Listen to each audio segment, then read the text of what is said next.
బట్టతలతో బాధపడుతున్నారా? ఆధునితనమైన పద్ధతిలో హెయిర్ ట్రాన్స్ప్లాంటేషన్ చేయబడును. Face clinic, Hyderabad. ఖండాలు దేశాలు దాటి వెళ్ళిపోతున్నామండి. మణిమంత్ర అనేటువంటి సబ్జెక్టు అంటే క్లాసెస్కి అంత డిమాండ్ ఉంది. దాంతోపాటు చాలామంది కోరుకుంటూ ఉన్నారు. సో దాన్ని బేస్ చేసుకుని అడుగుతున్నాను, క్లాసెస్ మళ్ళీ ఎప్పుడు ఉండే అవకాశం ఉన్నాయి, ఎక్కడెక్కడ ఉండే అవకాశం? మనకి ఇప్పుడు ఈ ఏప్రిల్ 2024 ఈ నెల ఏప్రిల్, అలాగే మనకు 2 జూన్ వచ్చి, అంటే ఇప్పుడు జూన్ వరకు మళ్ళీ మనకు రెగ్యులర్ క్లాసెస్ లేవు.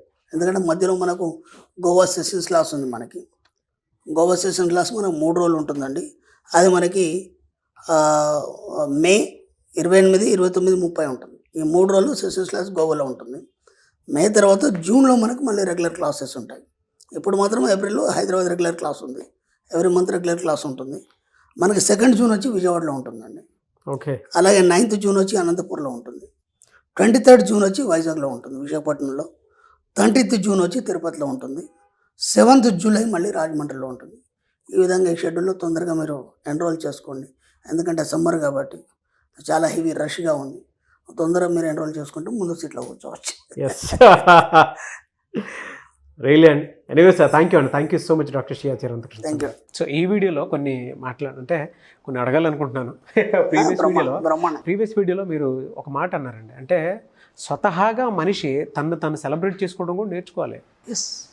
ఆ సెలబ్రేషన్ ఎప్పుడైతే ఎదుగుతుందో యూనివర్స్ నుంచి ఒక నేచురల్ కనెక్షన్ కూడా మనకు పెరుగుతుందని చెప్పేసి అన్నారు. తీరని కోరికల వల్ల మీ దగ్గరికి డబ్బు సంపాదించడం రాలేకపోతుంది. ఎప్పుడైతే మీ కోరికలన్నీ తీర్చుకుంటారు, ఏం చెప్పట్లేదు, కామిగాను వాడు మోక్షగామిగాడని శాస్త్రం చెప్పింది. కాబట్టి ఎప్పుడైతే మీ కోరికలను తీర్చుకుంటారో అప్పుడు మీరు సంపూర్ణంగా మిగిలిపోతారని చెప్తుంది. లేకపోతే అసంపూర్ణంగా ఉంటారు మీరు. అది ఎలా అంటే ఈ సబ్జెక్ట్లోకి రీసెర్చ్ వైపు మీరు వెళ్ళేటప్పుడు చాలా చూస్తుంటారు కదా, దాన్ని బేస్ చేసుకుని అడుగుతున్నాను. ప్రాక్టికల్గా మీ దగ్గరకు వచ్చినటువంటి కొన్ని కేసెస్ ఉంటాయి. అంటే ప్రీవియస్గా మనం మాట్లాడుకున్న వాటిల్లో నాకు ఇది జరగట్లేదు అనుకుంటే అక్కడ ఒక నెగిటివ్ని ఎలా క్లియర్ చేయాలి అనేటువంటి విషయం చెప్పారు. ఒక రైతుకు సంబంధించినటువంటి సబ్జెక్ట్ చెప్పినప్పుడు దానికి సంబంధించి మాట్లాడారు. ఒక స్టూడెంట్కి సంబంధించి మాట్లాడేటప్పుడు అతనికి కూడా ఫినాన్షియల్ స్టేటస్ని ఎలా హ్యాండిల్ చేయాలో నేర్పించడం కూడా జరిగింది. విమెన్ రిలేటెడ్ టాపిక్ తీసుకున్నప్పుడు ఎవరు ఏ విధంగా ఎంత సంపాదించారనే దాని మీద కూడా ఒక క్లారిటీ వచ్చింది. కొంతమంది బిజినెస్ డెవలప్ చేసుకోవడానికి మనం గతంలో మన వీడియోస్ పెట్టి సేల్స్ టాపిక్స్ మీద ప్లే చేసి మాట్లాడించినటువంటి వాళ్ళు ఉన్నారు. ఎలా అండి అంటే ఇన్ని ప్రొఫెషన్స్లో ఉండేటువంటి ఆ యూనివర్స్ కనెక్షన్స్కి ప్రొఫెషన్స్కి ఎలా కనెక్ట్ అవుతుందంటారు? సింపుల్ డబ్బు అంతే. డబ్బు అందరికీ అవసరం కదా. రైతుకు అవసరమే, బిచ్చగాడికి అవసరమే, ప్రొఫెషనల్కి అవసరమే, బ్యాంకుకి అవసరమే, గవర్నమెంట్కి అవసరమే, అందరికీ డబ్బు అవసరం కదా. అదే సబ్జెక్ట్ మనం పెడుతున్నాం కాబట్టి అందరికి కనెక్ట్ అవుతుంది. అది సింపుల్. ఇక్కడ చిన్న ఎగ్జాంపుల్ చెప్తాను మీకు. ఒక బాగా ధనవంతుడు ఉన్నాడు, బాగా దాన ధర్మాలు చేస్తున్నాడు, బాగా సంపాదిస్తున్నాడు. ఓకే. ఒక పిసినారు ఉన్నాడు. ఆ పిసినారు దగ్గర విపరీతం డబ్బు ఉంది, లేదనేది లేదు, కానీ చాలా పిసినారు. ఇప్పుడు ఈ వ్యక్తికి ఆ వ్యక్తికి తేడా అయింది. ఇతను బాగా సంపాదిస్తున్నాడు, బాగా అందరికీ దాన ధర్మాలు చేస్తున్నాడు, ధనవంతుడిగా ఉన్నాడు. ఇతడు ధనవంతుడిగా ఉన్నాడు, ఎవరికి రూపాయి ఇవ్వట్లేదు. కానీ ఇతడి దగ్గర డబ్బు ఉంది, అతడి దగ్గర డబ్బు ఉంది. మరి ఇప్పుడు వీడు కరెక్టా, వాడు కరెక్టా? ఇద్దరి దగ్గర ఉంది కదా డబ్బు, ఇప్పుడు వీడి దగ్గర ఉండొద్దు కదా. పిసినారోడి దగ్గర వాడు ఊరికే అన్నీ ఆపేసుకొని వాడు అలా జమ చేసుకొని డబ్బులు సంపాదించుకున్నాడు. ఇతను వ్యాపారాలు చేస్తున్నాడు, దాన ధర్మాలు చేస్తున్నాడు, మన సబ్జెక్ట్ వైపు ఉన్నాడు కాబట్టి బాగా సంపాదిస్తున్నాడు. ఇక్కడ ఏం జరుగుతుందంటే, ఇప్పుడు ఎవరైతే ఈ ధనవంతుడు అన్ని సంపాదిస్తున్నాడో, అందరికి సప్లై చేస్తున్నాడో ఈ వ్యక్తి ఉన్నాడు కదా, ఇతనికి ఏమవుతుందంటే వచ్చే జన్మల్లో కూడా వీడు ధనవంతుడుగానే జన్మిస్తాడు. ఓకేనా?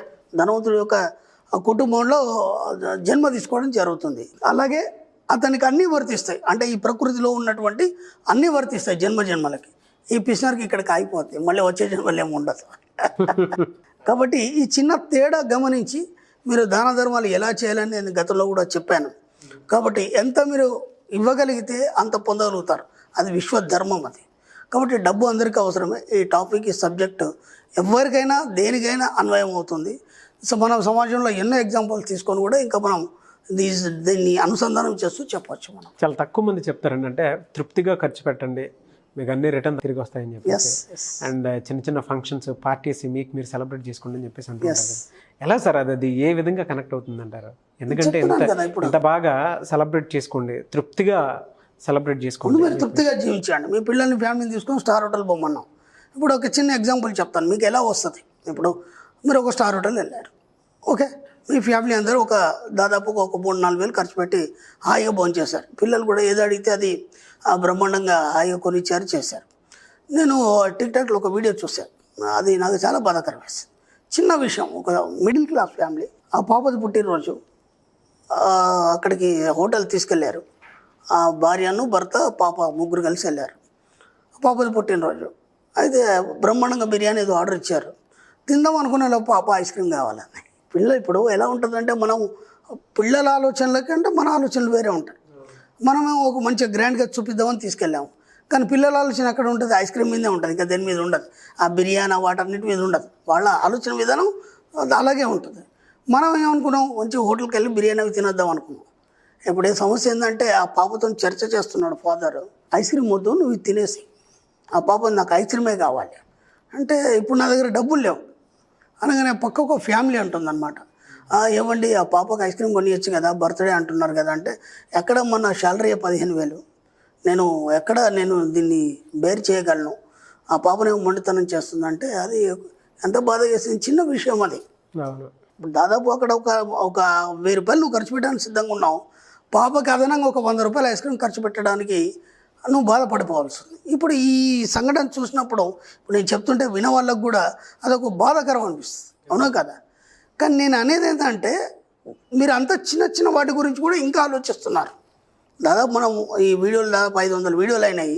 ఇన్ని వీడియోలు విన్న తర్వాత కూడా అట్లాంటివి మీరు ఆలోచనలో పెట్టుకోకండి, ఓకేనా? మీరు ఎంతైనా ఖర్చు పెట్టగలను అన్నప్పుడే విశ్వం మీకు ఇవ్వగలుగుతుంది. మన సబ్జెక్ట్లో కొన్ని సూత్రాలు ఉన్నాయి, దాంట్లో మనం కొన్ని చెప్తాం.